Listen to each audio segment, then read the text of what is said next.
Right. Many of them are not, and I would never say that Jews are proportionally more likely to commit white-collar crime than non-Jews. It was just an attempt at a joke. Oh, okay, all right, okay. Referencing the tremendous success of Jews in finance, and with that comes the dark side of when finance goes bad. Well, there is some history here, and I suspect you know this history, and I'd like to hear you talk about it for a minute. Luke Ford is on the line, by the way, and he is a blogger. His website is lukeford.net, and he writes about a lot of what would you call? It's not celebrity gossip. What is your site? It mainly focuses on Jewish life, which also means a lot of stuff on the movie industry and book publishing. So what was my point with all this before we got into? We were talking about the influence of Jews in the world of finance. Yeah, hundreds of years ago, finance was basically left to the Jews because Christians regarded it as beneath their dignity and as a sin to lend money. So Jews have always been disproportionately influential in the world of finance. That's exactly what I was referencing, yeah.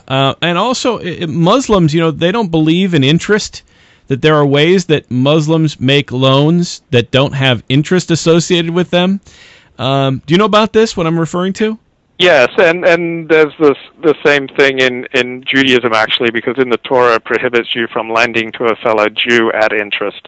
And so Rabbi Hillel, 2,000 years ago, designed a way around this so that you're not really lending to your fellow Jew, but you're investing with him, and thereby you can make profits. Oh, that's interesting. I didn't know that. Well, do you suspect, and we don't know how religious Bernard Madoff is, 70 years old, do you suspect that he is, would you be surprised to learn that he would be an Orthodox Jew, or do you think he's a Reform? I would not be surprised because he is the chairman of the Yeshiva University Business School, which is an Orthodox institution. Also being in New York, while in LA, maybe 8% of all Jews are Orthodox. In New York, in Manhattan, it's more like 30%.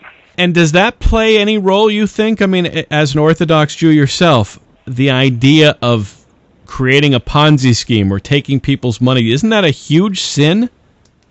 Yeah, I mean, that's a huge sin. But again, in Orthodox life, it's much more insular and tribal. And so what you do within your insular group is far more important than what you do outside of it.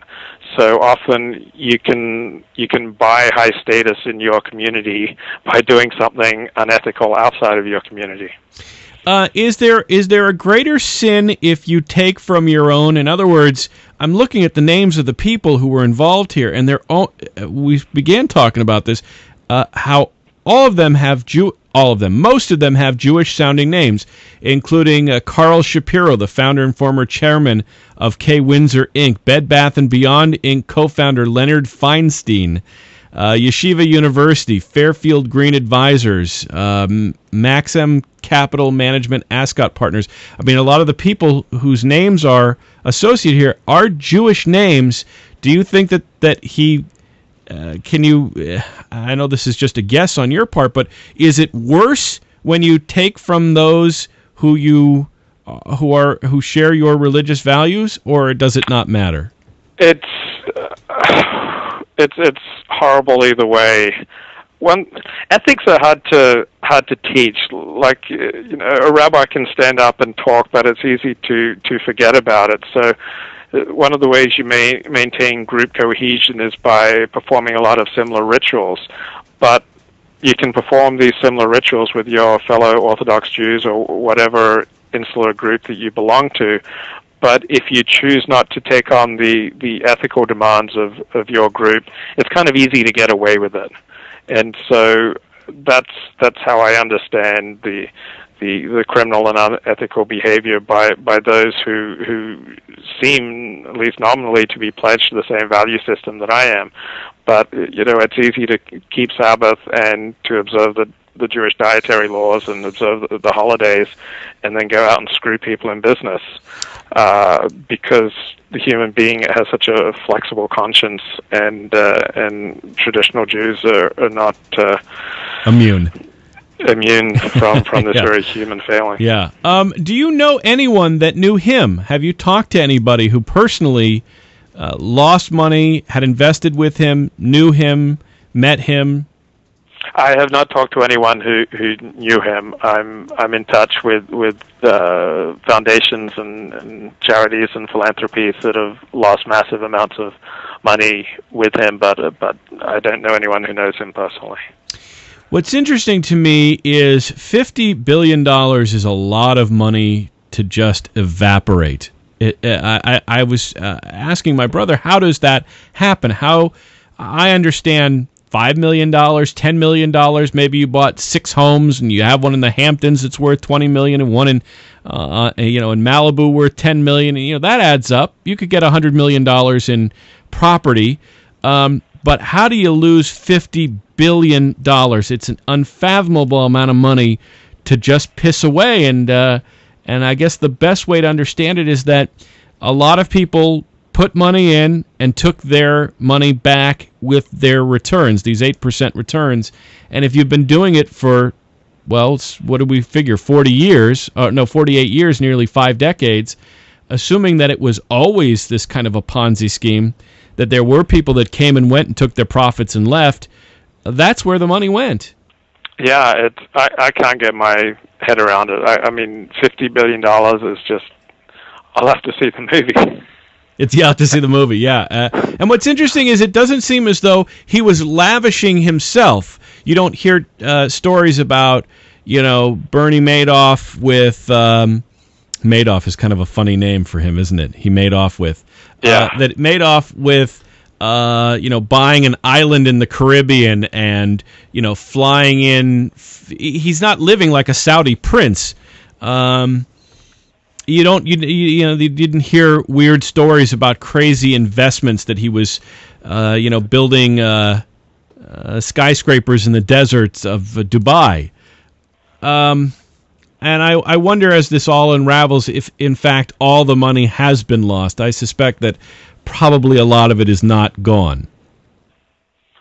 Or is being given to charities.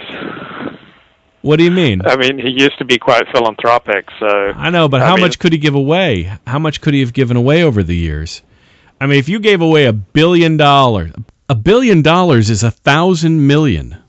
If he gave $2 million here and $5 million here and $10 million here, that wouldn't even be the interest on $1 billion. Wow, correct. I can't get my head around it either. Yeah, yeah, it is. It's really incredible. Well, what updates have you made other than this sources close to Yeshiva University and from the New York Times story?